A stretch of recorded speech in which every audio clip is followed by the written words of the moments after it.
the letters, sometimes we laugh at 2SLQ, LGBT, plus we sort of laugh at them. But if you slow down and look at the letters, they actually have some meaning. LGB, lesbian, gay, and bisexual.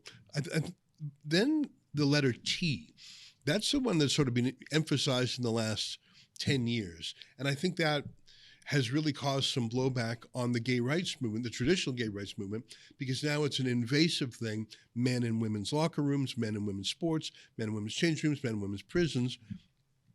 And I think that's why support for the gay movement has fallen in recent years, because instead of saying, okay, we have legal victories, we have legal equality, there's even gay marriage, even gay adoption, to add this trans component, which seeks to destroy women's places and confuse people as to, you have these big burly men who go into women's spaces and then fight with women who say, get out. But the Q is the last one I want to talk about. Q stands for queer. And as we've talked about with Dr. James Lindsay, it's a verb. And it doesn't necessarily refer to sexuality.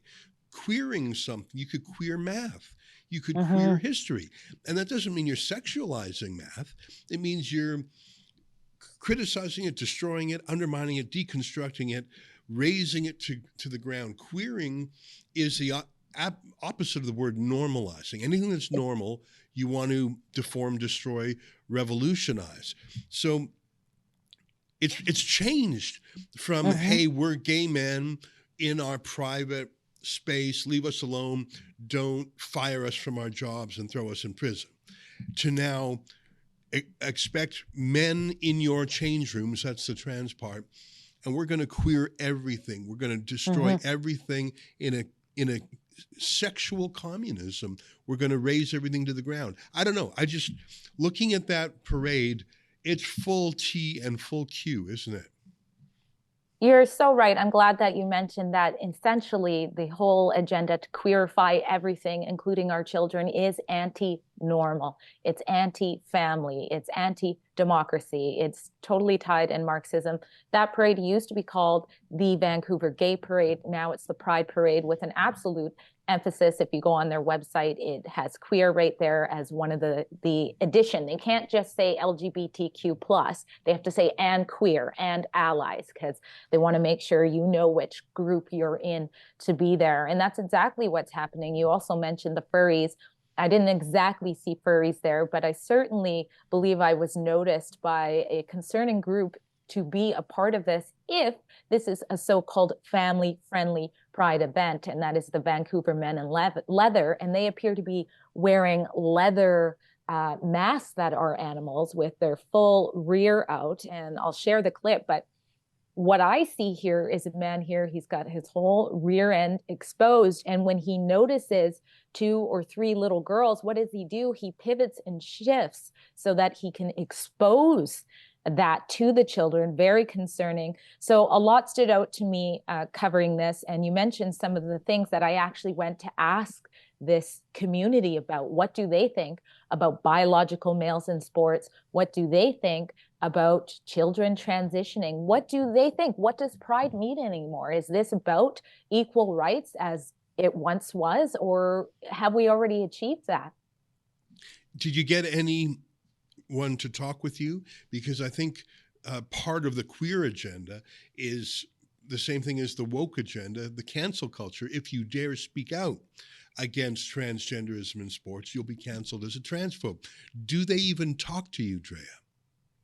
Yeah, I did have some people talk to me. I think people will be interested in hearing their response, but I also had some people interrupt those discussions, accuse me of being a transphobe or a homophobe. So you'll probably see some of that as well. And that is really sad, because every time these debates get polarized as being hate, anytime you're just wanting to have a discussion, it keeps people separate, and it keeps people in 2 different realities. So you'll see that I ask, for example, a couple that said that they were there to support their child. I would assume it's a transgender child. I didn't put the child on the camera, but that's what they were there. And then when I showed them some of the concerning books that are in schools, I mean, immediately their face changes And they had no clue. They had no clue that that's being tied to their child and what they stand for. And then it became, oh, you're anti-pride, just for showing them the truth. So I do feel like people are in these different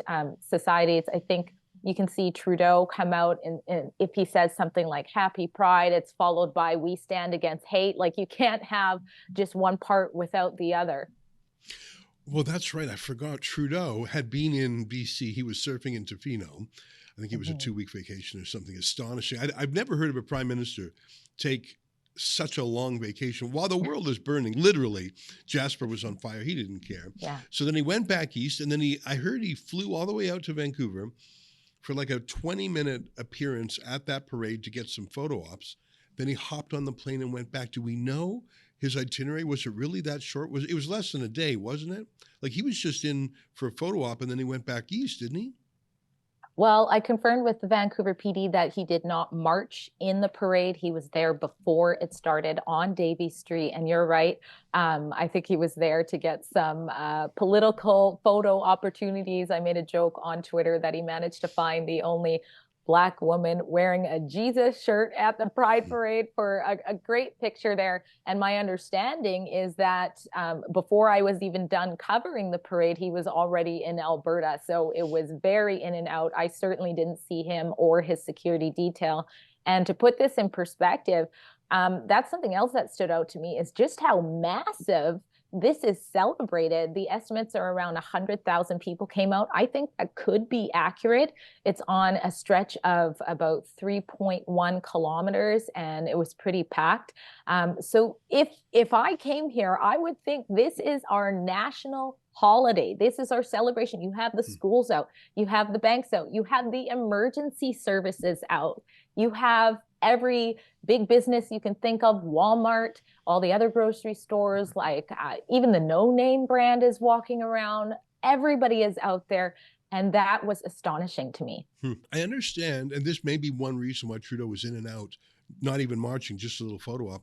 I understand that the pro-Hamas Palestinian protesters showed up, and their move typically is to block the streets. They've blocked pride parades across Canada. They just get in the way and police don't do anything. Like it really is a standoff in terms of the politically correct. I don't know. It's like a game of politically correct poker. Which is a better hand? We're LGBTQ2QSL plus. Oh yeah, we're pro-Hamas, gays for Gaza. Which is like the royal flush and which is like the straight flush and which trumps the other. I think so far the Palestinian side is trumped. Is it true that they actually blocked the parade in Vancouver on the weekend? Yes, that is true. Again, I've confirmed with the Vancouver PD. I have a piece coming out about that as we're filming today. That will be out. I'm not sure what time viewers will see this, but it was approximately, according to the VPD, about 30 people. I did put some video that you can see here. They appear to be wearing masks. They have a sign that says no pride in genocide. They were chanting this as well. And they actually effectively shut down part of the parade. Again, this is a massive parade. It was my first time there. I didn't even know it was cut short because it took forever. But apparently they actually shut down. They occupied the space. I believe it was on Burrard and Denman.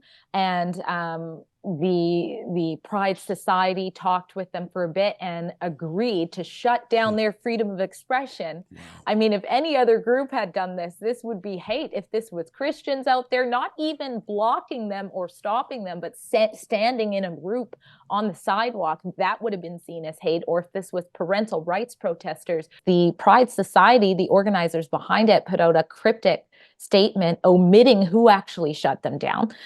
They said that they were shut down or they chose to stop because of a protest that they stand in solidarity with, but of course they wouldn't name them. But not everybody agrees with that. A very infamous trans activist out here in Vancouver put a statement on Twitter talking to their friends, expressing outrage to the organizers for backing down. Morgan Auger says the organizers who allowed the hijacking of all 3 of the Pride marches in Vancouver this weekend, so I guess there was more than one, and who led genocidal chants in all our names at the trans march, diminished queer resistance I feel the pain you feel seeing people die in war as a direct consequence of an unforgivable massacre Palestinians allowed to happen in their home.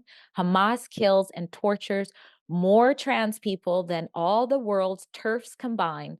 The West Bank is not much better, or their neighboring countries, except one, of course, talking about Israel there. And like I said, that is a highly acclaimed trans activist coming out and saying that. The irony here is not just that Trudeau was there, I'm assuming he heard it, but he came out the day ahead of the parade and put a statement on Twitter. He said, if you're marching in a pride parade this summer, you should feel free and safe. Full stop. We're making sure organizations have the security they need for pride events this year because we're not going to let anti-2SLG, you know what I mean, hate stop the celebrations. But they did. So they literally stopped it.